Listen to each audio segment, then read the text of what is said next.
Hi hello అండి, నేను Prasad KVV. So ఈరోజు మనతో పాటు స్టూడియోలో తెలుగుదేశం పార్టీ స్పోక్స్ పర్సన్ శ్రీమతి లతా సూర్యదేవర్ గారు ఉన్నారు. మేడం గారు నమస్తే. మేడం, ఈ పింఛన్ల పంపిణీ వ్యవస్థలో ఏప్రిల్ నెలలో సరిగ్గా ఈ వ్యవస్థ పనిచేయకపోవడం వల్ల కొంతమంది చనిపోయారు. సో దానివల్ల గవర్నర్ దగ్గరికి మెమరాండం ఇవ్వడానికి టీడీపీ నాయకులు వెళ్ళినప్పుడు వాళ్ళ మధ్యన జరిగిన సంభాషణలు ఏంటి, ఈ చనిపోవడానికి కారణం ఏంటి, ఇది నిజంగానే దీంట్లో కూటమి తప్పు ఉందా లేకపోతే పాలకపక్షం తప్పు ఉందా, దీని గురించి మీ అభిప్రాయం ఏంటి? ఇప్పుడు జగన్మోహన్ రెడ్డి గవర్నమెంట్ అంటే ఇప్పుడు ఎలక్షన్ కమిషన్ వచ్చిన దగ్గర నుంచి కూడా అమ్మో 1వ తారీఖు అనే భయం వేస్తుంది. ఎందుకంటే వృద్ధులకి పెన్షన్ ఇవ్వటంలో కావాలనే అలసత్వం చేస్తూ అసలు యాక్చువల్లీ వాళ్ళకి ఇవ్వాల్సిన పెన్షన్ని రెడీ చేసి కూడా పెట్టకుండా సిఎస్ జవహర్ రెడ్డి ఆయన ఎలా అంటే ఇంకా జగన్మోహన్ రెడ్డికి ఆయన తొత్తులాగా ఉంటూ కూడా కీలుబొమ్మలాగా ఉంటూ ఆయన ఏం చెప్తే అది చేయటమే కానివ్వండి, అలా ఆయన నడుచుకోవటం జరుగుతుంది. ఖచ్చితంగా ఇవన్నీ కూడా అపోజిషన్ పార్టీ మీద వీళ్ళు చేసే తప్పుల్ని అపోజిషన్ పార్టీ మీద నెట్టడానికి చేస్తున్న కుట్ర కింద కూడా ఇది తీసుకోవాలి. ఎందుకంటే లాస్ట్ మంత్ అదే ఏప్రిల్ నెలలో ఈ నెలలో వాళ్ళు పెన్షన్ ఇవ్వటానికి 5-6 తారీఖుల వరకు అయ్యింది కంప్లీట్ చేయడానికి. సో దానికి కారణం ఏంటి, వాలంటీర్లతో ఇవ్వద్దని చెప్పడం జరిగింది.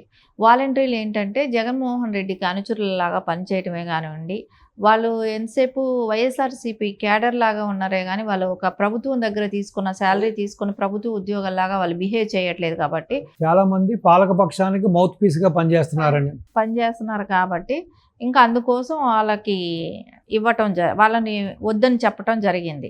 అందుకోసం తర్వాత దాన్ని ఎవరెవరు ఖండించారు? సో అది ఖండించింది ఈసీ ఖండించిన దానికి తెలుగుదేశం పార్టీకి ఆపాదిస్తారా? లేదు కదా. తర్వాత దాని కోర్టుకి వెళ్తే కోర్టు కూడా అదే చెప్పింది.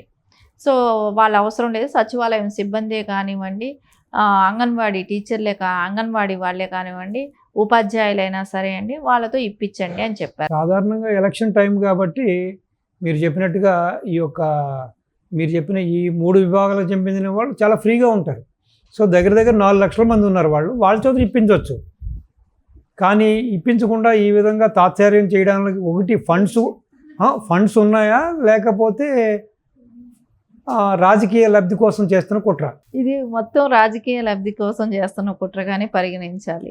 ఖచ్చితంగా ఇక్కడ ఏంటంటే వాళ్ళు మనకు ఎంప్లాయ్మెంట్స్ ఉన్నారు, గవర్నమెంట్ ఎంప్లాయీస్ ఉన్నారు, ఖచ్చితంగా వాళ్ళతో అదైతే ఇప్పించవచ్చు. ఎందుకంటే మనకు గతంలో కూడా చూసుకుంటే వాలంటీర్స్ లేరండి, అది వరకు వాలంటీర్స్ లేరు.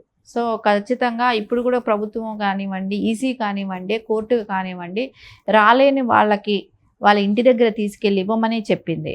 సో ఎవరైతే పెద్దవాళ్ళు నడవలేని వాళ్ళు ఉంటారో వాళ్ళకి ఇండ్లకి తీసుకెళ్ళి ఇవ్వండి అన్నారు. రాగలిగిన వాళ్ళు సచివాలయంకి వచ్చి తీసుకుంటారు అన్నారు.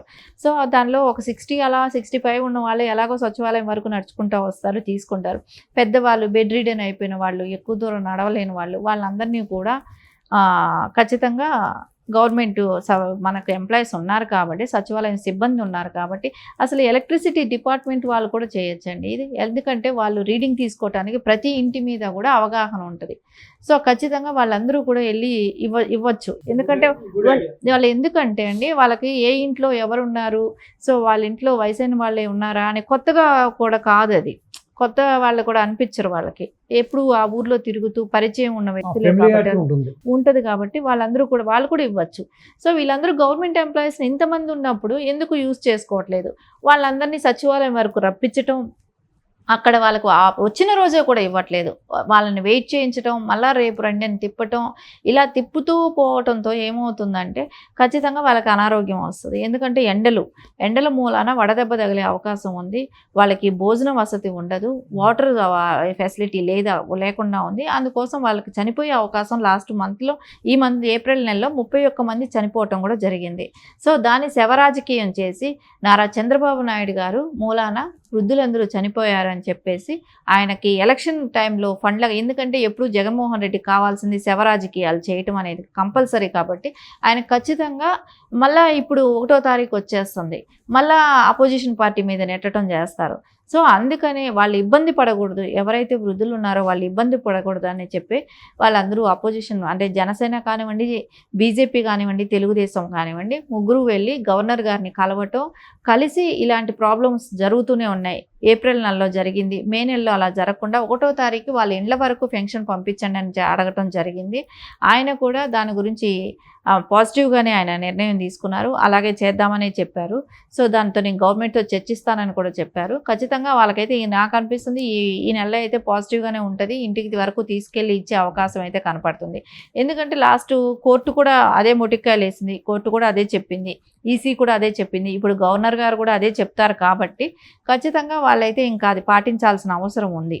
ఎలక్షన్ టైం కాబట్టి ఇప్పుడు కానీ మళ్ళీ ఇబ్బంది పెడితే అది ఎవరికి చుట్టుకుంటుంది? జగన్మోహన్ రెడ్డికే చుట్టుకుంటుంది. ఆయన ప్రతిదీ చేసేదన్నీ కూడా అపోజిషన్ పార్టీకి వర్తిస్తుందని ఆయన అనుకుంటున్నాడే, కానీ అది ఆయనకే చుట్టుకుంటుంది అనేది అయితే ఇప్పుడు ఖచ్చితంగా మనకు అనిపిస్తూనే ఉంది కదా. కానీ వాలంటీర్ వ్యవస్థనే బూచిగా చూపిస్తున్నారు, కానీ దీని వెనకాల వేరే కుట్ర కూడా ఉంది. వీళ్ళ దగ్గర దానికి సరిపడా ఫండ్స్ లేవని చెప్పి పాలకొల్లు సంబంధించిన రామానాయుడు గారు, ప్రస్తుత ఎమ్మెల్యే, టీడీపీ ఎమ్మెల్యే, వారు ఆ పర్టికులర్ ప్రాంతానికి వెళ్ళి చెక్ చేసినప్పుడు కొన్ని లక్షల రూపాయలు కావాల్సి ఉంటే రిక్వైర్మెంట్ పింఛన్లు డిస్ట్రిబ్యూషన్కి కేవలం కొన్ని వేలు మాత్రమే, ఎంతో ఒక చిన్న 17,000 ఎంతో వచ్చిందని చెప్పి చెప్పడం జరిగింది. ఇది ఫండ్స్ లేక ఆడుతున్న నాటకమా, లేక ఇది రాజకీయ లబ్ధి పొందడానికి ఆడుతున్న నాటకమా? ఫండ్స్ లేక, ఎందుకంటే ఆ రోజు అక్కడ సచివాలయానికి రావాల్సింది 15 లక్షలు రావాల్సిన ఆ ప్లేస్లో సో 15,000 ఉందని విన్నాను.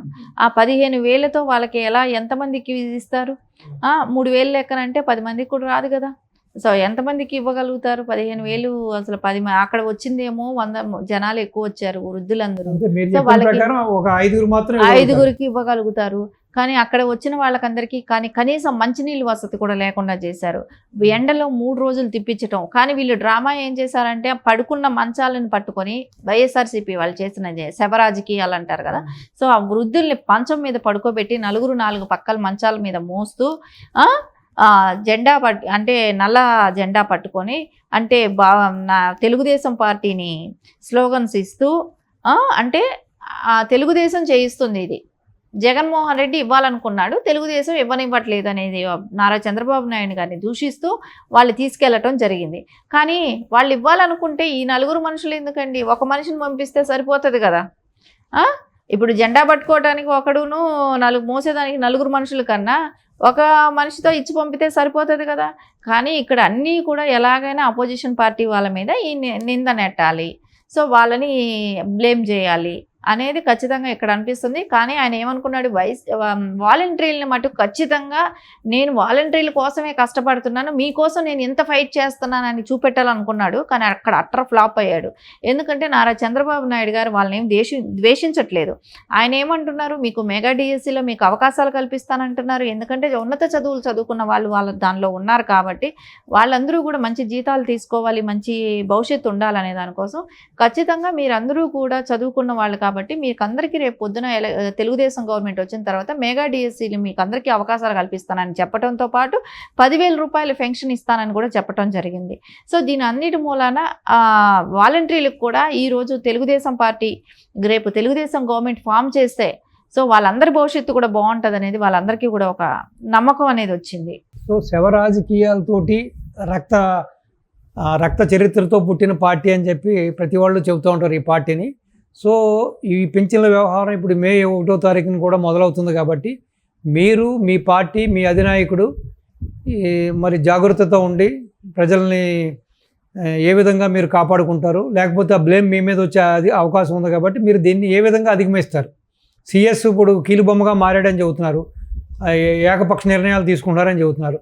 సో దీని నుంచి బయటపడడానికి, మళ్ళీ ఆ బ్లేమ్ మీద పడకుండా ఉండడానికి, సో పీక్ ఎలక్షన్ టైం దగ్గరకు వచ్చేస్తుంది కాబట్టి మీరు ఏ విధంగా జాగ్రత్తగా ఉంటారు? ఖచ్చితంగా ఇక్కడైతే మనం సిఎస్ గారి మీద అయితే వచ్చి ఆయన ఎప్పుడూ కూడా జగన్మోహన్ రెడ్డి ఏం చెప్తే అది చేయడానికి సిద్ధంగా ఉన్నాడు. ఖచ్చితంగా సిఎస్ని అయితే మార్చాలి. ఎలక్షన్ లోపల అయితే మటుకు ఆ సిఎస్ గారు ఉంటే కానివ్వండి, ఎప్పుడు ఎలక్షన్ అయితే సజావుగా జరగదనే భయం కూడా ఉంది. ఆయన గవర్నమెంట్ ఎంప్లాయీ, సో రాజకీయాలకి ఆయన దూరంగా ఉండాల్సిన వ్యక్తి. కానీ ఆయన రాజకీయాల్లో ఇన్వాల్వ్ అవుతున్నట్టే మనకందరికీ కూడా స్పష్టంగా తెలుసు, అందరికీ కూడా తెలిసిన విషయమే ఇది. కానీ ఆయన్ని మార్చాలనేది మటుకు ఖచ్చితంగా ప్రజలందరూ కూడా అనుకునేది సిఎస్ని అయితే వెంటనే త్వరన మార్చాల్సిన అవసరం కంపల్సరీ ఉంది. లేకుండా ఉంటే రేపొద్దున ఇలాంటిది రేపొద్దున ఎలక్షన్ సజావుగా జరగదు. ప్రజలందరూ కూడా ఇబ్బంది పడే అవకాశం అయితే మనకు కనపడుతుంది. చూద్దాం ఈ పింఛన్ల డ్రామా నుంచి, ఈ శవ రాజకీయాల నుంచి టీడీపీ ఏ విధంగా ఎదుర్కొంటుంది, ఏ విధంగా ఎలక్షన్కి వెళ్తారు. సో చూద్దాం. థ్యాంక్ యూ అండి.